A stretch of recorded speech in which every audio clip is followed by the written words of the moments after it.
Hi there! Welcome to Bones, an action combat fighting manhwa where a boy with superhuman regeneration lets the beast come inside of him, leading to a story that is basically solo leveling if it was made by Burger King.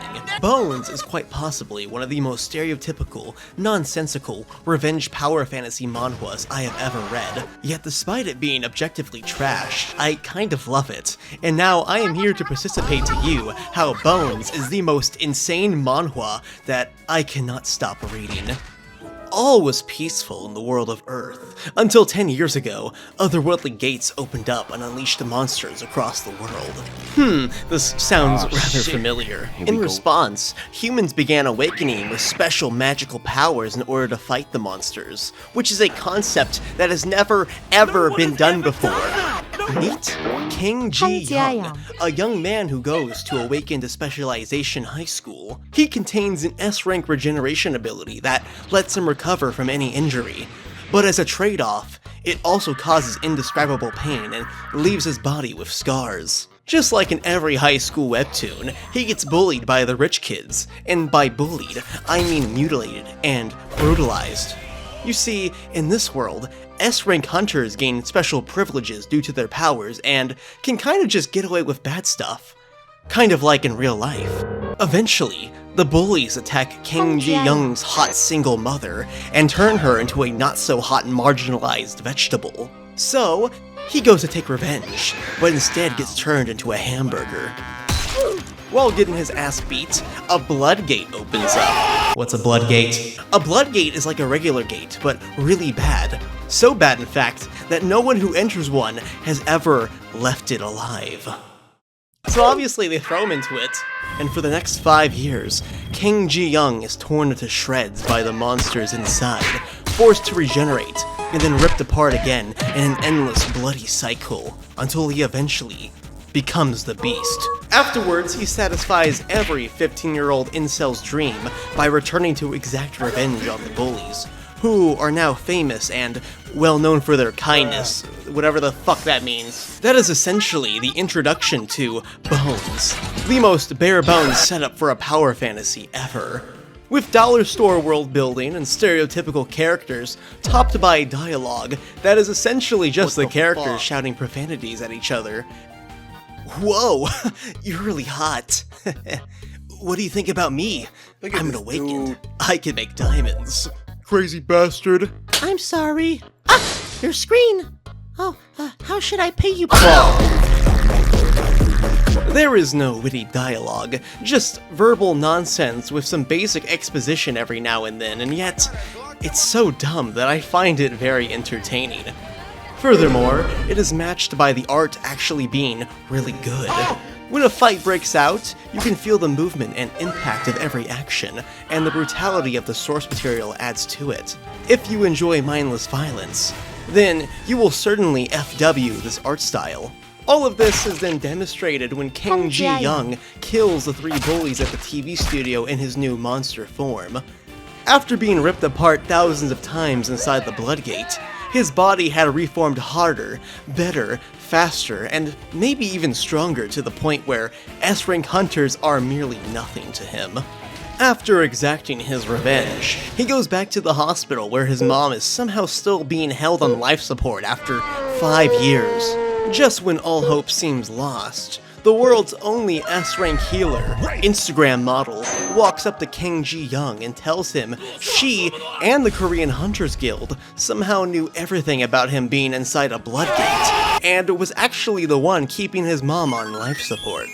This makes no sense. You're telling me the world's only S-rank healer chose this random nobody kid, who was essentially given a death sentence, and decided to use her time to keep his mom alive. But not too alive, because she wants him to wipe out Japan in order to fully heal his mother. That's right, she offers to unvegetize his mother if he can wipe out Japan's top hunters. Because remember, this was made by Koreans. We learn that a few hunters around the world have essentially become nation-level threats, and as such, the major international players are in a kind of cold war with each other, including Japan and Korea, the former being a threat to the latter. So, Sejin Meng asks him to go kill them. which he does. But then he runs into Japan's #1 S-rank hunter, a master swordsman who has watched too much Demon Slayer and perfected the art of swordsmanship. And then he kills them too. And then he runs into Japan's Prime Minister, and he also tries to kill him too.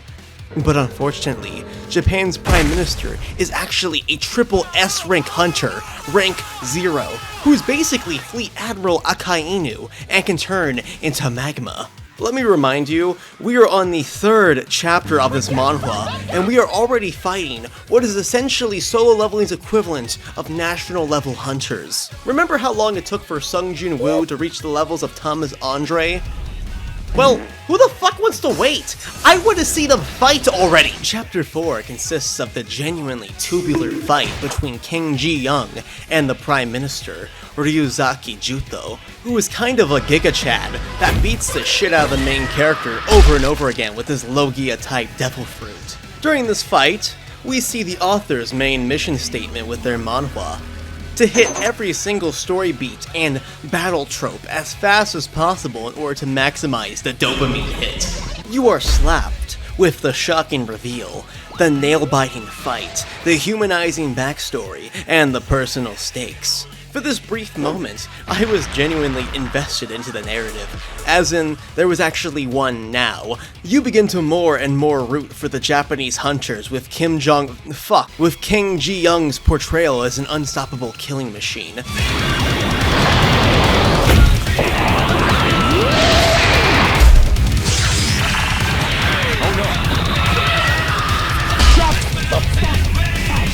Eventually, King Ji-young takes Ryuzaki's wife hostage, and, in the end, the Prime Minister pulls a Jotaro Kujo and gets killed for pussying out, leading to the death of all of Japan's top hunters. While this was happening, King Ji-young's main op, Fuckface, somehow gets revived and is revealed to have had a secret power. And then he massacres the entire Korean Hunters Guild, steals all of their abilities like Blackbeard, and then goes to Russia. Oh, by the way, the apocalypse is happening now, because King Ji-young's escape from the Blood Gate has caused all of the gates worldwide to become Blood Gates, and now all of the hunters in Korea are dead. Plus, Satan exists, and he has an eye on the protagonist, kinda like Solo Level. The author is attempting to relay that escaping a Bloodgate, a once untouched feat, is the catalyst for this occurrence. But I find it hard to believe that nobody has ever successfully raided a Bloodgate before, considering the fact that triple S-rank hunters are, threats on par with nuclear weapons. So it feels really contrived. That being said, who fucking cares? The story is introducing more badass triple S-rank hunters from all over the world, and one of them has just landed in Korea. America's #1, Stephen Lucas, otherwise known as American Jesus, a man so strong that he saved a church of 100,000 people. How big is this fucking church? With no casualties. Happenstance enough, this man is also King Ji-young's idol, and he pleads with him to understand that he isn't a monster. He was a poor kid wrapped up into a worst-case scenario, and all he wants is to be reunited with his mother and to reclaim his humanity. So, American Jesus takes off his clothes, writes the protagonist's name on his body, and then karate chops him. While all of this is taking place, Sejin Ming is frantically casting Kiraga on the protagonist's mother. Fuckface is in Russia hunting the Baba Yaga, and the entire war, by the way, is also at war, during which King Ji-young is continuously being insta-killed by a naked glowing priest, getting angry, fighting back, and then getting instant-killed again. The fight against Stephen Lucas isn't much of a fight, as it is a author finding as many ways to brutalize the protagonist as possible. And it looks really great. Again, I love mindless violence, but I also enjoy the religious imagery, which is somehow still deeper than Evangelion's. One middle finger and probably 50 L's later, the protagonist is once again blown away by American Jesus, and just so happens to encounter his mother, who is now revived thanks to the efforts of Sejin Ming. He tries to check the new fit, but she understandably is kind of freaked out. Then, American Jesus comes down and tries to bitch slap King Ji-young for being an op, but for some reason he's now allowed to decapitate American Jesus, I guess. What then happens next, I genuinely cannot make up. After American Jesus is decapitated, a woman flies out of his mouth and goes inside the protagonist. It is then revealed, with no foreshadowing whatsoever, that this character is a woman who has the ability to go inside of men and kind of control them. So, she attempts to control King Ji-young's body, only to immediately feel the 1% of pain that depressed Discord users deal with on a daily basis. She then leaves his body and then gets killed. American Jesus then comes back to life, but now he is gooder, I think, and cures King Ji-young of his monsterification while holding him like the Lion King.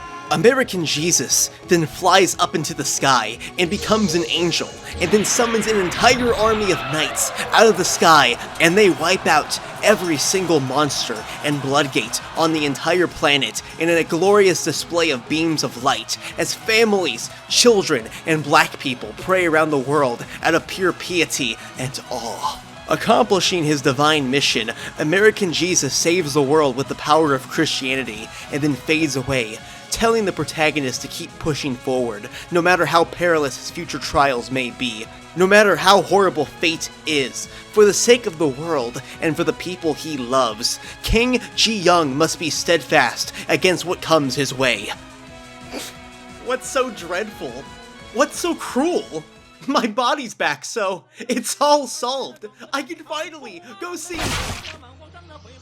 Fuck is this shit?